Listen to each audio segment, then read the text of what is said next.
Oh,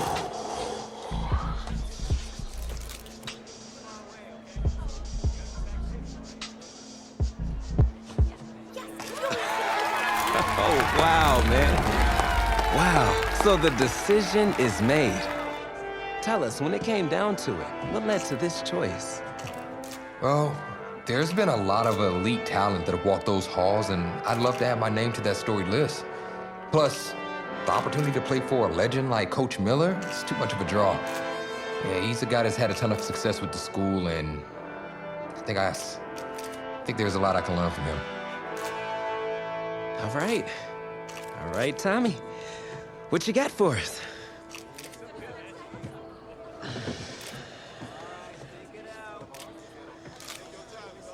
Let's see. Who's it gonna be?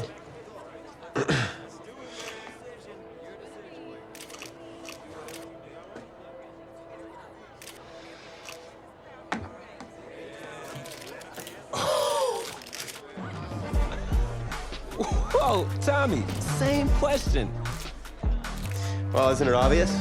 I mean, Batman needs his Robin, and can't break up this dynamic duo. But in this case, I'm Batman, you're Robin.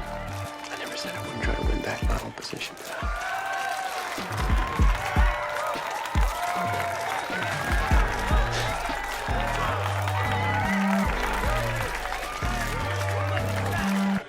More details rolling in, everybody. On today's crazy news, Coach Miller is stepping down from his illustrious college coaching career, and in his place, the school is promoting hotshot defensive coordinator Red O'Brien. Now, Coach O'Brien has been all the rage for quite some time, sitting at the top of a ton of schools' shortlist for head coaching gigs, but it sure looks like he's just going to stay put and take over the entire program. But what I really want to know is what it's going to mean for everyone's favorite dynamic duo, the Heartbreak Kids. I know you've both been sitting patiently for the past 2 years, waiting for your shot, so I made a decision. Neither one of you will be starting. Come on, Coach, give us a shot.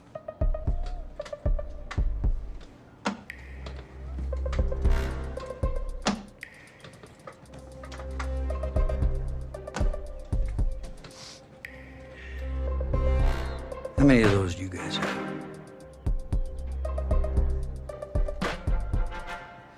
Now, as I was saying, neither of you will be starting, but both of you will be playing.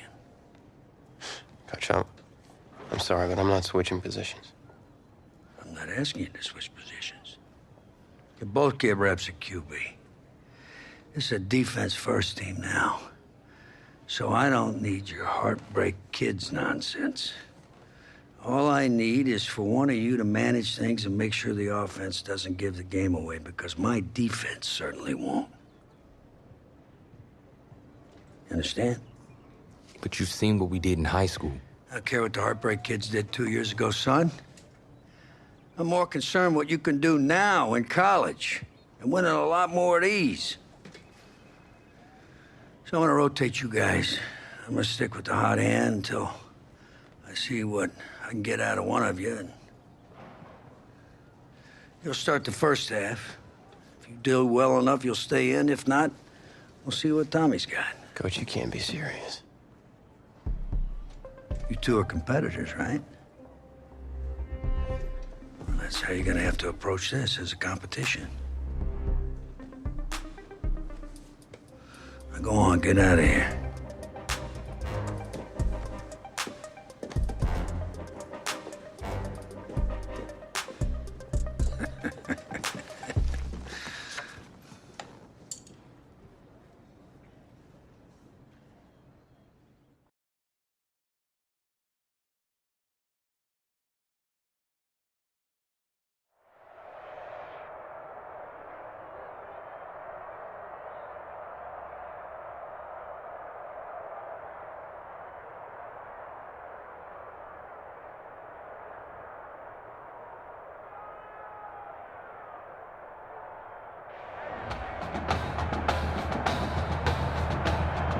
EA Sports coverage of college football takes us to Miami, Florida at Hard Rock Stadium for the 2019 Kickoff Classic and an early season matchup of powerhouses. It's the LSU Tigers taking on the Oregon Ducks. It is time for the Kickoff Classic and a new season of college football underway on EA Sports. Set to go now on a beautiful sunny afternoon. And this one is underway here on EA Sports. And able to take it past the 25 and up to the 28-yard line. First and 10. At their own 20. The Ducks come up now, first and 10.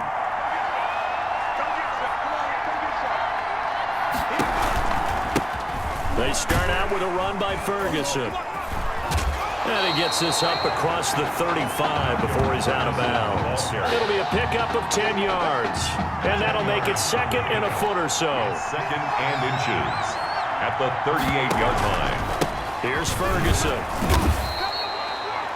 They'll get 3 as the drive continues. It's a first down. Second and inches is oftentimes an invitation for an offense coordinator to take a big shot downfield because he feels like he can come back on third down and pick up the first down. But sometimes you just don't want to break tendency. Stay with what you are, stay with who you know, and go get the first down. That's exactly what they did. A nice run there, 9 yards, and it'll be second down. A gain of 9 brings up second and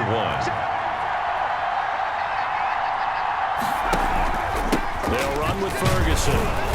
And he'll take it down shy of the 45 at the 46.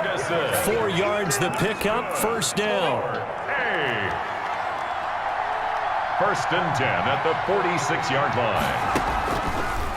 Ferguson on the draw. And hit behind the line. He lost the football. It's loose. And this will be scooped up by the defense. They may have the edge on the scoreboard, but that hasn't made them passive, has it? I mean, they dialed up a pretty good run blitz there. And Brandon, you know that all blitzes aren't just designed to get to the quarterback in the passer. Sometimes you're just trying to take away every gap. And now off to the races down the right side. And he will take this in. Touchdown LSU. Mason Thibodeau, 49 yards. And LSU has taken the early lead. Well, Coach O'Brien, he could not have asked for a better start for this offense, getting a score on their opening possession. I guess maybe that justifies the call they made with which quarterback to start. I'm just wondering, from everything we heard this offseason, what do you think, partner? Did he flip a coin about who would start at quarterback, or did he really evaluate them in the preseason? But look, that first drive, first career start against a big-time opponent, packed stadium, noise coming from everywhere. How about how he handled this? Took the team right downfield, put 6 on the board, and how about the statement of Tommy Matthews on the sideline? He's telling him, this is my job to lose. And now a throw on first down there, but it's incomplete. Once again, they'll come up on the 26-yard line, second and 10. On the carry, it's Ferguson. And he is met in his tracks behind the line of scrimmage. It'll go as a loss of a yard, so now they deal with third and 11. A loss of 1 brings up third down and 11. To throw on third down, Barron. And hit behind the line. He lost the football. It's loose. Yes, sack. Offensively lucky they were able to keep the football, but now fourth down, so they'll have to boot it away. I do think, though, they're going to look at this as a positive. 1, they recovered the fumble, so they retained possession. But 2, being able to punt it changes field position for them. Imagine if that turnover takes place there. Now your defense has to go onto the field and try and hold. Instead, they get a little breathing room. And he is into the end zone for an LSU touchdown. When you got a guy that fast back there to receive punts, that's a nightmare for the guy game planning, the special teams coach, but it's also a nightmare for the punter. Sometimes they get so nervous that they hit the ball and kick it right to him. Now a 2-point conversion attempt forthcoming. They'll try and throw for it. Steps away to his left. Throw left side complete. That's Holmes. Conversion is no good. Well, split the difference, and they're right where they would have been with 2 PATs. They got the two-point conversion the first time. They failed there. Interesting, isn't it? Because the first time you go after your first score, that feels like a gamble. The second time when they tried it again, that felt like, what the heck, right? Because, as you said, even if you miss it, you split the difference, and you're right on schedule at 14 points. So an onside kick fail in the first quarter. Not sure I completely see the logic there. It's not apparent, is it?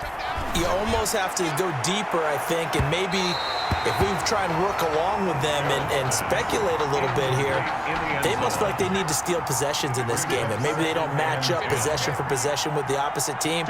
They've got to steal it and try and gain an advantage, and they tried. They just didn't get it done. Another throw on second down, and this one incomplete as well. Cameron again the target, and it's third down. 10 yards to go. Here's Barrett looking to throw. Now they set up the screen. That's complete. And he can only manage to take the football to the 40, and that is well shy of the first down marker. He did his best to just get 4 out of that, but not enough. And now fourth down. They dialed up the screen pass on third down, and for a second it looked like it was all going to come together, and they had a chance to pick up a first down, but the defense got there and finished it off. First and 10. The Tiger offense ready to get after it one more time.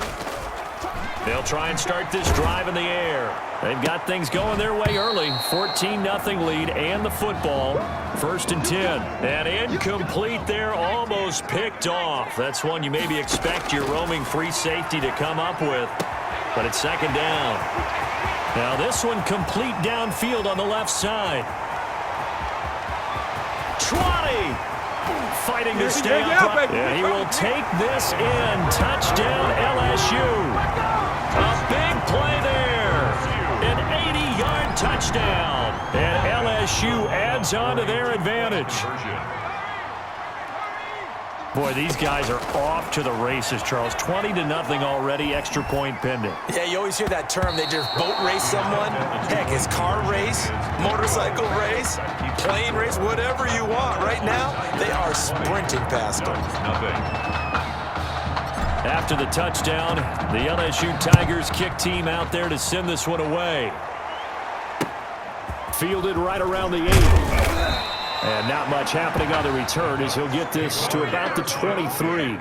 At their own 23. The Oregon offense on the field ready for their next possession. They've shown precious little here offensively thus far as they try again with a first down now. On the handoff, this is Ferguson.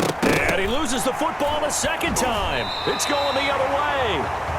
Malcolm Ferguson, the ball carrier. Obviously, you got to hold on to the football, but I've got to give credit to the defense there. Good job of knocking it free. Yeah, because a lot of the time we just blame the offensive players for not taking care of it. How about the effort of the defensive players knowing that guys are going to, and if they're good, anticipate the contact coming and try and cover up the football. And they still find ways to knock it free.